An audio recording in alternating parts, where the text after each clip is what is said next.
thank you. Thank you for giving me your time today. I have not a lot of answers for you. I do have some questions. And I'm going to start with those words up there. Is that, in fact, an oxymoron? Chuckles? Maybe. Perhaps so.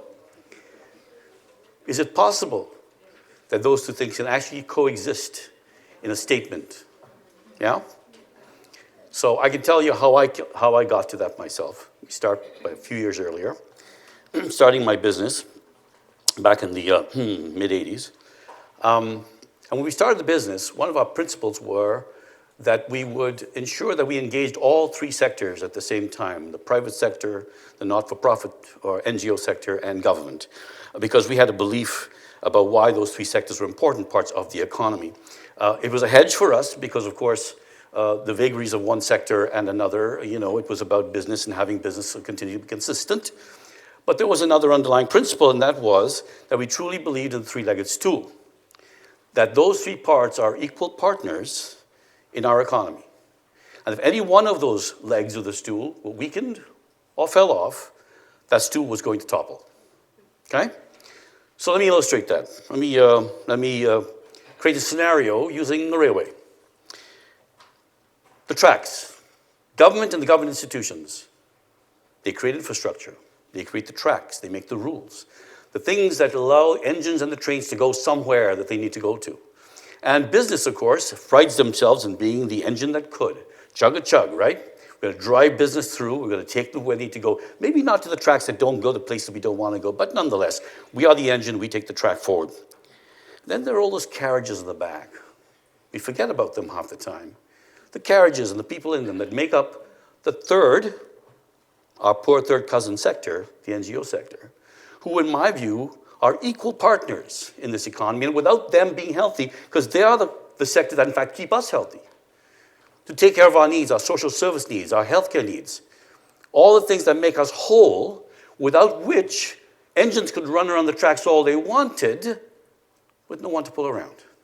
And all the tracks in the world make no difference, because there's nothing to build tracks for, okay? So that was our principle. That was the premise we used, and that was what informed me. So we had a little event after about 10 years of my business in the mid-'90s where we had a change of government. And this change was quite dramatic, from quite far off to the left to quite far off to the right. We had a very, very strongly fiscal conservative government coming to town. And we anticipated, remember, a third of our business was in the NGO sector, that we would expect to lose a third of our business because of the way funding models were going to work in the future. So we engaged with the sector, what a good consulting firm should do. Talk to your people, yeah? And so we engaged with 600 agencies in the Ontario region. That's where I come from, Ontario in Canada. And we got some great data back. And we got back what, intuitively we all think we know about the sector, right? That they're fantastic at their knitting, that they're great into education, and they're great with elder care and child care and health and recreation and all those things. But, they don't sort of run business like business. Isn't that what we think, right? So in any case, we thought, there's a proposition. Why don't we offer to run the back office business for them? And they could stick to their knitting, and they could be good healthcare workers and elder care workers and all of those wonderful things, and we would run the back office. We're a nice, efficient business. And to our surprise, it went over quite well. But number one on their list was that they needed in that sector good benefits, health benefits, insurance benefits, for a good price. And why was that? That was because there was a permeable sense that the nonprofit sector was a very, very high risk for insurance companies. Because after all, wouldn't they be claiming more than anyone else? Don't they get ill more than, they take time off more than anyone? Right? That was the sense in the marketplace. And so they had to pay an unduly high sum of premium for a modicum of benefit, unlike anywhere else. And we knew different, having had them as friends, clients, in a community for all that time. We jumped in both feet. And, and here's the lesson, and here's our learning was, that by doing the right thing, we not only took the market, we still have that market. We believe we're best in class in doing non-profit benefits in the country. But we reduced by average, 35% for all their costs.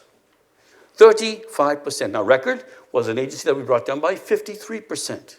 So the question, why would they be charged the kind of cost they were being charged? Because of presumptions about who they are and their place in the economy. The important lesson for us was the circularity of this, the importance that we all have, all of us as a community, in what we now consider the economy, okay? That was our learning, hold that thought. So, there comes a time, we're all gonna ask ourselves a question. We're all gonna ask that question. There's lots of research that's been done on the last days, hours, minutes of each of our lives, right?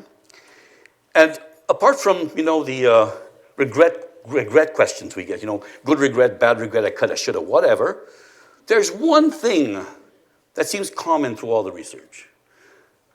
And I can't quote it all exactly because there's too many of them, but I'll try to bring it to you in one simple question.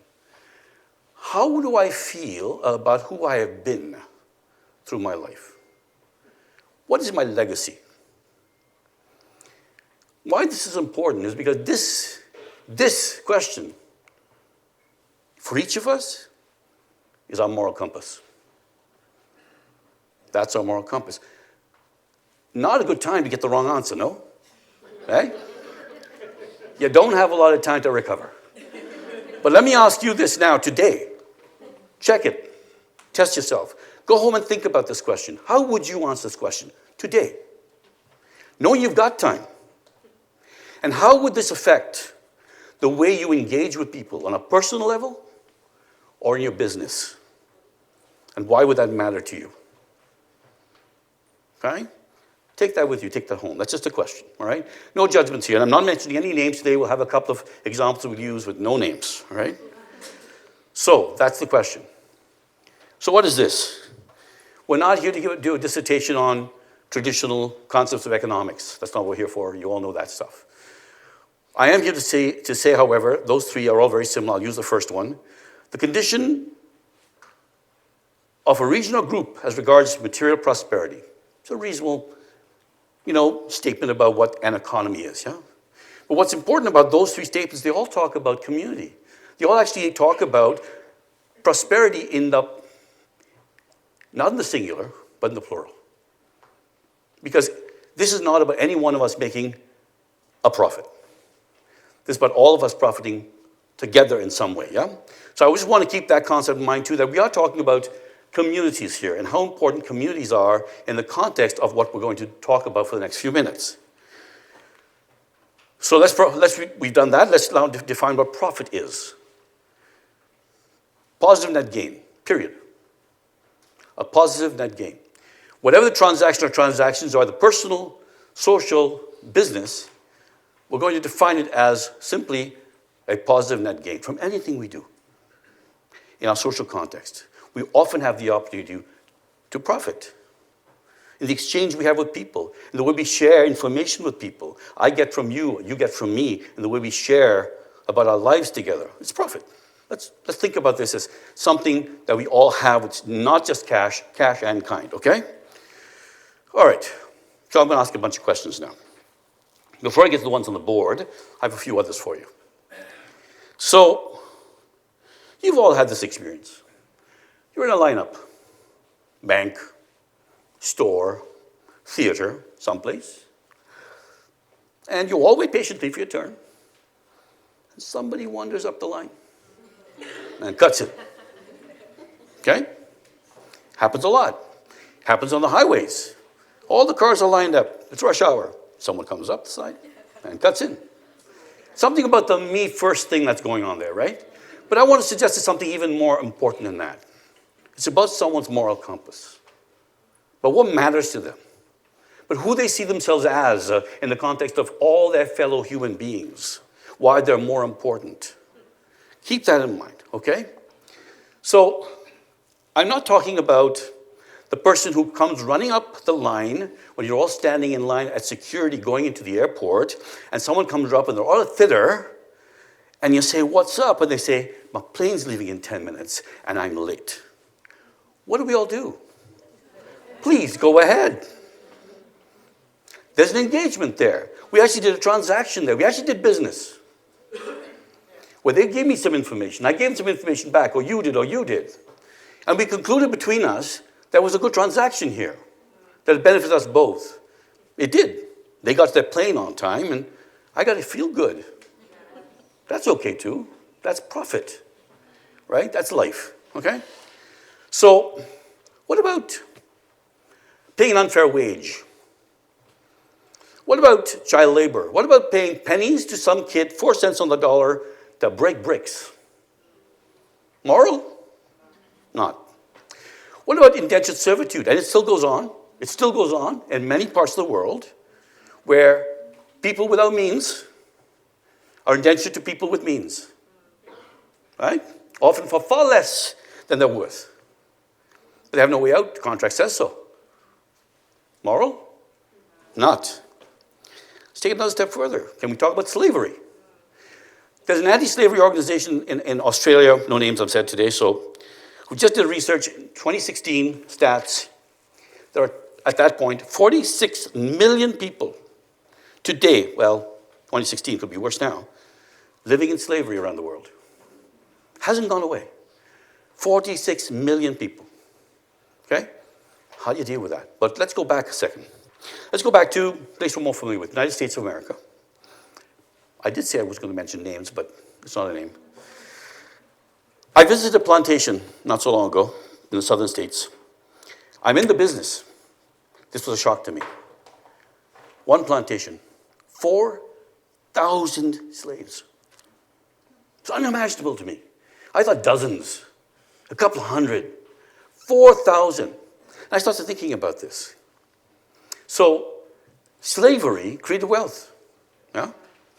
The amount of income, profit, and wealth that resulted from that was created in the southern United States, created many, many millionaires and many, many billionaires. Right? Keeping in mind, by stats, a few hundred slaves made you a billionaire by today's standards. A few dozen made you a millionaire. Those are data. Those are data. Now, the naysayers will say that came the time when abolition happened, all that wealth went away, obviously, because, slave wealth was the labor they could give you, but also the fact that a person, a non-person in this case, had a chattel value to be traded on the market. So every slave had a chattel value based on gender, age, and so on. They actually put a value on that. And that put together was part of the asset value that a slave owner actually held. Okay? So the naysayers say, well, when that happened, and abolition happened, there was no more slavery, well, then all that wealth must have gone away. Not, indeed not. Because, in fact, the wealth that was already created by that labor was already in the bank. No? Now, moral or not? And this is moral that we've never, to this day, in some parts of the states, ever made reparation for that. And that today the disparity in the community between those that came from one place and those that came from another has never been rectified. Okay? Moral or not? You get where I'm going with this. So, let's ask these questions. Is there a moral imperative for business? Some would actually say to this day, that the imperative of business is profit. Profit for the shareholders. Yep. That's what business is there for. Do you agree? Do you agree that is so? Is there no place in this for an imperative that comes from the conscience? Now, I'm happy to report that this is becoming a thing, right? Corporate social responsibility is becoming a thing. It's more than just a few people sort of doing good stuff. It's becoming a thing. There's an organization that actually governs CSR in the world. And I go, yes, we're starting to see change. That's great, okay? But not enough. Not enough. So I'd answer, there is a moral imperative. Sure there is. We'll get back to that. What is supply and demand? That's the principles of the economics theory, right? Supply curve and demand curve, and where they meet in the middle is equilibrium, blah, blah, blah, blah. But it's not that difficult to change that equation. To shift demand artificially. Does anyone remember the subprime crisis? Yeah. That was pushing the demand side of this marketplace for pure greed. Moral? Not. What does charge what the market will bear mean? What does that really mean? That's a word we often hear about, a phrase we hear about in the marketplace. What the market will bear. I charge what the, it's a pricing strategy. That's all it is. Really? Let me ask a question. Have any of you heard of the gentleman, loosely speaking? He was a hedge fund manager, started a pharmaceutical company, then went and bought a drug from another company, and then the very next day raised the cost 550%. We're talking about a drug, in this case, a drug that was standard treatment, the standard treatment for a condition that was actually very dangerous to people with immune deficiency, for AIDS or someone who had cancer treatments, and also for young children. A great demand, and it was the drug of choice with the greatest level of efficacy in the marketplace. And he did this. Why? He was pushing the supply-demand equation to charge what the market would bear. Control it, right? Moral? No, I'm happy to report, by the way, he's in jail.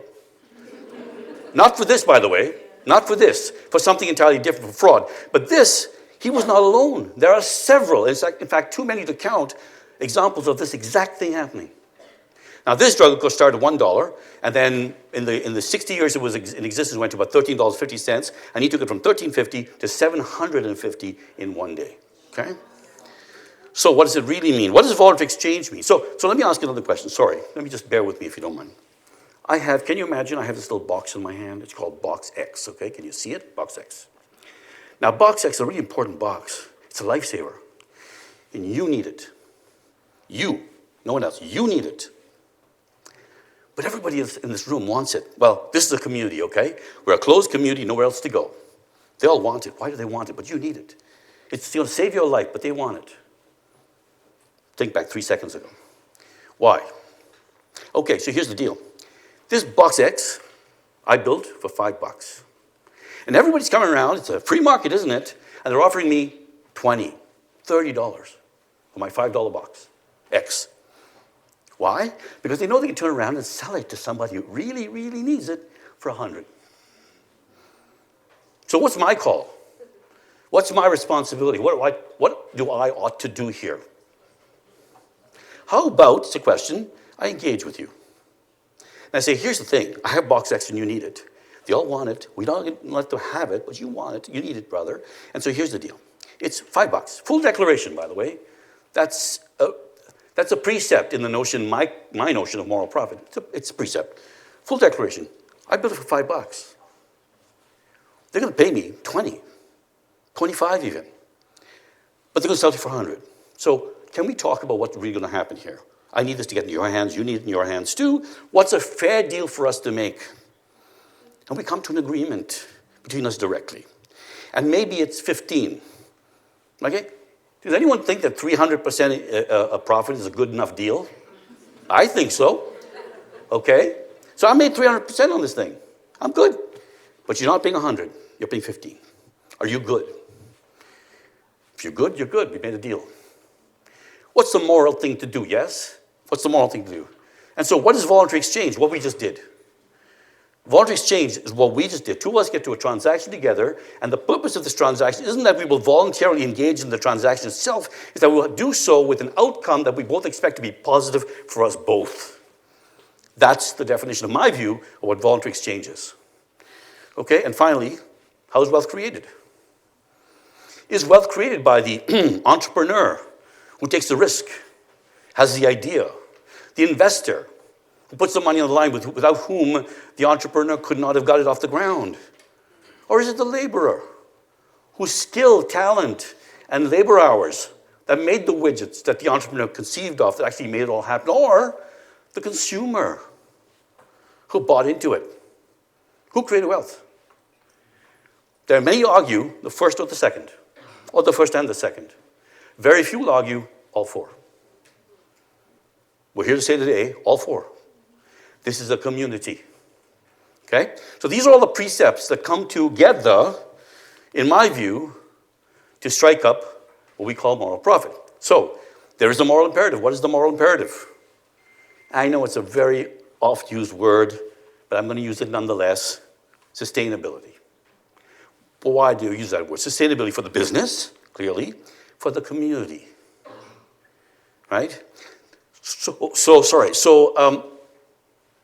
when I do my business, the examples we've given, do I ensure that I do fair and equitable business, that I don't exclude marketplaces, I don't exclude people's access, I don't exclude them because of who they are, what they are, where they came from, that when I do my hiring practices, it's based on equality and the principles of sameness, that in fact, based on gender, based on race, based on sexual orientation, doesn't matter what, that I give you an opportunity because of who you are with the skills you have. Not otherwise. Okay? Are those the things that inform my business, the way I run my business? And if that's so, then I'm on my way to having a sustainable business, because businesses are only as good as the communities in which they operate. Very quick story. An organization that made skates, and of course, all the people who bought skates were young white kids, right? And they couldn't understand why they were not selling any more skates. The skate production was going down, or the skate sales was going down. We looked around. They were operating in a community which was based highly on immigrant populations, brown and black people, who didn't come here skating. So how do you engage? How do you get involved with your community? If you want to sell skates, how about taking the kids out? How about paying for a skating rink? How about doing something to invest in their recreation and turn them into skaters, because it is a fun game. And maybe they'll be buying skates from you, but you've got to get involved with the community. You don't sit back with a them and us. Okay? So that's how you in fact foster entrepreneurship in the community. You get people to do those things, to join you, social cohesion. The fact is, there's an experiment that we all know about. Ford, many, many years ago, a couple of generations ago, when they first integrated the production lines, right? They had black and white workers working together, and they discovered something really strange. They got along, and production went up. But until then, it didn't make sense to people, right? So how do we do this? How do we apply the principles of a free market economy with a spirit and a moral value born of our respect for the human family, for our community, our fellow beings? That's the principle. All right? So we feel we're getting a little closer to this. We feel like we're starting to understand this thing. So I challenge you with a statement. Wealth increases in a healthy community where more people do better. Y'all agree with that? Yeah. It's about the more. It's about the community. It's about making the community whole. That if we don't see this as business people, we don't see that our place actually gets augmented in the community when we help the community build around us, we become part of the community, we ought not to be in business. And so finally, let me leave you this thought. Is it possible then to be conscious of our human family, to be moral? And by the way, I'm not stating for you what morality is. It's a personal statement. But I think most of us consider morality to be something on the plus side of the gauge, not the other side. Is it possible and be moral and still be financially successful? I'd simply like to say to you, I think so. I think it's possible, no more than that. I would adamantly insist it's actually necessary. Thank you for that.